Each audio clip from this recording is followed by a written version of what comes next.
Hi, this is Mike. Welcome back to Test Valley. Just a quick video today. I received two new pieces of rolling stock. One, I believe it was a custom run. It was run twice. Each time they had two different road numbers. So I had out on the MTH Facebook group looking for one of these, one of the four. A couple scammers, sent me pictures from other old eBay listings that were already sold and stuff. But I was able to find one on trains.com. And I don't have a premium membership, so if you don't pay the extra $10 or whatever it is a month, you have to wait the holding period. And I've lost a couple things that way, but it's just the way it goes, So I was watching this one, and it was able for me to purchase on May 2nd, and I was watching every day, check it to make sure it was still there. So Friday morning, first thing I did when I logged into my computer was check on it, and it was there, so I grabbed it. And then trains.com had free shipping if you spent over $100, and this was just under the $100. So even though I already have one, it's the same road number, same everything. But me being Soo Line, if I see something, I had it on my wish list, even though like I said, I already had it. Soo Line Double-Door Boxcar with the auto frames in it. It's easy to change a road number on a boxcar, but I just love it. It's one of the longer ones. This one looks like it had never been opened. The foam was still inside of it, holding the frames in place with the little elastic bands that come through the bottom of the floor of the boxcar. So that's on the layout right behind my Air Force Thunderbirds car, and then the new Schaefer Beer Reefer. Oh, I'm so glad to have that. Like I mentioned in my community, Tesh. If you go 1 mile west on M69, you get into a small town called Schaefer. Schaffer. Spelled different, but it's Schaefer, Schaefer beer, so I had to do it. And plus, on my layout, that Camaraderie Bar and Grill, the Menards building, that had a Budweiser illuminated sign in the window. When everything else works on that building, I bought it used, but that Bud Light sign does not work, so I bought a Miller Engineering Schaefer beer sign that will eventually go in that window, and now I have the Schaefer Beer Reefer to match it. You'll notice today that initially I started with my 700 Soo Line GP30, and I switched over to my 703. 703 is a Frankenstein. It was a Kansas City Southern that I rebodied because I had trouble with that engine from day one. So I have an old 700 frame that never worked right. That one, when I rebodied the Soo Line on top of the Kansas City, the front light doesn't work anymore. And on that one, or my 700, or my 703, the lights on top don't flash anymore either. So that's why I was really glad to get the new SD40-2s. But as I mentioned in my community as well, open the box on one of those, and the screws and the washers that hold your electrocouplers were laying in the box, and there was only one of the two springs that I needed. So I've been also lucky. Other locomotives that I have say they require 054 curves. The new SD40-2s also said that. They will run together in a lash up on the layout on the outer loop, which is only 054, or no, it's 048, sorry. And that's fine. But if I hooked something up to them, I was able to get a couple shorts the other day of them staying coupled to boxcars behind it. But as soon as I was done filming that short, as soon as they get into the corners, any boxcar that I tried hooking up to them, it's a double... I don't even know. Here they are. I'll grab it real quick. Not only does the coupler move, and this is the one that's missing the spring that I should have in a couple days from Lionel, but this pivots too. So since when they're hooked together, this works in unison and it works pretty well. I had them lashed up like I showed in the short a couple days ago, but when I had this hooked up to anything else on the outer loop, the 048 loop, this would become decoupled every damn time. So they're not on the layout. I guess they're going to be shelved until I get my bigger layout built, so I guess that is what it is. Looks like, per the latest MTH newsletter, the custom run from the train loft with the Werner's pup trailers should be arriving soon. Can't wait for that one. I have a very, very old Werner's boxcar. That was actually one of the first boxcars I ever bought when I started my collection. And let's see what else. I think that's it. Still waiting for my Mikado Soo Line, but with the tariffs, I think that shipment has stopped. Still waiting for a lot of RMT custom runs from Patrick's Trains. The Soo Line with the wood chip loads, I ordered 2 of those. The Copper Range copper ore cars, 3 in the black and 3 in the brown or red. I want to get those behind my Copper Range number 29 steam locomotive whenever those come in. And then I'm trying to hold back on pre-ordering stuff, so hopefully nothing really cool comes out in the catalogs here in the next couple months, if they even release a catalog with all the tariff stuff going on. But there was something new that popped up here about a month or so ago. A tanker with the pink breast cancer awareness, and breast cancer has affected very, very, very many people in my family, and many of my coworkers as well. So while not a normal boxcar, I think that will become part of my consist with my, it doesn't really fit in with it, but just kind of a memorial kind of consist, which will be all of my military, my new first responders caboose, my Thunderbirds Air Force, yes, I can't remember what kind of engine that is now. Long day, long weekend. Part of that consist, so I'll put that breast cancer tanker car with all of my military, 4th of July, first responder stuff. So that'll be kind of a memorial type consist. So that'll be here probably in a couple years or so. So hopefully this tariff stuff ends soon. Saw the video that was posted around by Atlas and all the other train manufacturers, how they're kind of coming together to try and make our train hobby exempt. I mean, just the 2 engines that I just received here, I think the extra tariffs was up to $150. So that's why I'm really hoping they hold off on that Mikado. That engine by itself is, I think, $1,500 or $1,600. So yeah, adding tariffs onto that, it becomes a very expensive engine very quick. So maybe that'll give me a little bit more time to clean out this darn garage and get stuff off the floor and get shelves up and get my bigger layout started. And I really think that I finally made up my decision. Mion Benchwork has an 8x16 that actually has a hole down the middle. So when I saw that, I decided to kind of go with this layout. So that'll have the strip down the middle that I'll be able to crawl under and get into.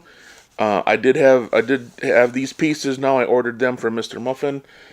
They do not fit in my Menards double wide black bridge. So I will probably have to have something custom built when the layouts gets built. Maybe I'll just put a temporary piece of plywood over that to support that section of it. But I don't know if you can see that very good. Maybe I'll put a JPEG on the screen as well. The inner 2 loops are connected with a crossover, and this portion in the middle allows the inner loop to reverse. This is the siding for the raised feed mill, so we'll put some grain cars on here. And then the outer loop, which will be about 8 inches higher than the other 2 loops, which is what I'm planning. We'll see how that looks, see how that works out. That'll be my Pierre Marquette passenger car, Polar Express. When the Soo Line Mikado comes in, I have the Soo Line passenger cars that are 2 different 4-car sets ordered from Mr. Muffin. So that'll be the passenger loop kind of above the town looking down into the valley.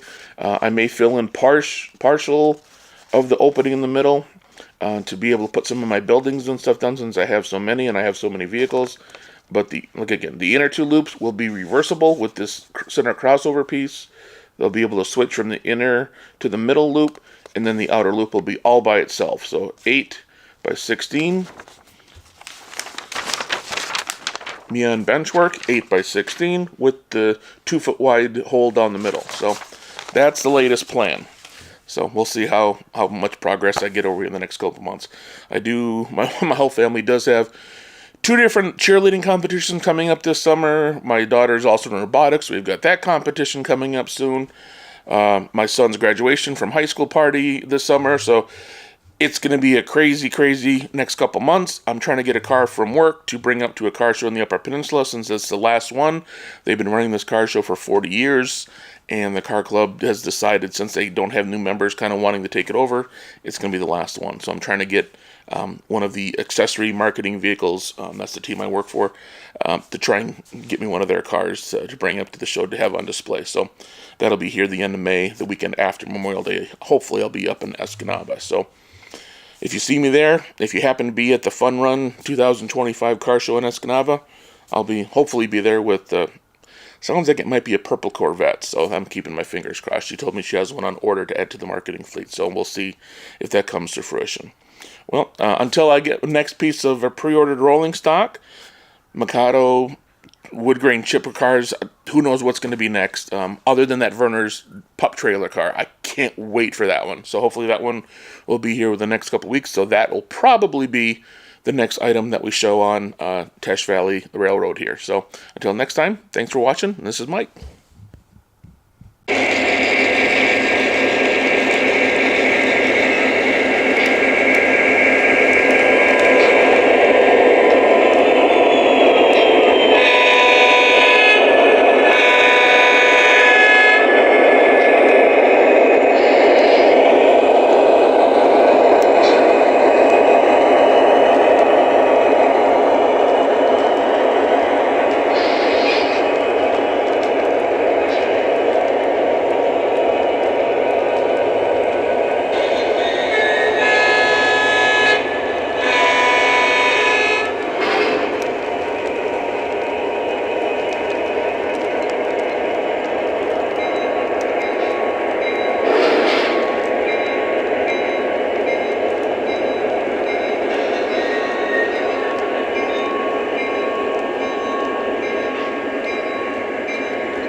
Dispatcher. I'm stopped. I'll let you know when I'm over. Out.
dispatcher.